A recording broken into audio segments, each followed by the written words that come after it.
যারা বাইরে যাচ্ছেন মনে রাখবেন, হয়তো আপনাকে একটু বেশি টাকা দিচ্ছে বাইরে নিয়ে যাচ্ছে বলে, ছেলেপেলেদের বাইরে নিয়ে যাচ্ছে লোভ দেখিয়ে।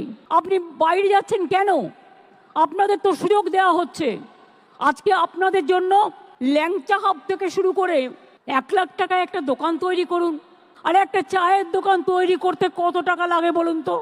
কিছু চা, কিছু বিস্কুট, কিছু ঘুগনি, কিছু পাউরুটি, কিছু চপ বানিয়ে দিলেন, 3-4 জন কর্মচারী রাখলেন, দেখুন দোকানটা দাবিয়ে চলছে। এমনকি এখন যদি ফ্যাশনেরও কাজ করে মেয়েরা, বিউটি পার্লার থেকে শুরু করে সব কিছু, তাতেও অনেক বিক্রি হচ্ছে। আমি আপনাদের পরিযায়ী শ্রমিকদের বলবো, ফিরে আসুন, চলে আসুন বাংলায়। কেন বাইরে যাচ্ছেন? কাজ আপনার ঘরের সামনে। কিছুক্ষণ আগে একজন ব্যবসায়ী বলছিলেন, দিদি हम भी बाहर से ले आएंगे, हमारा बहुत सारे दोस्त है।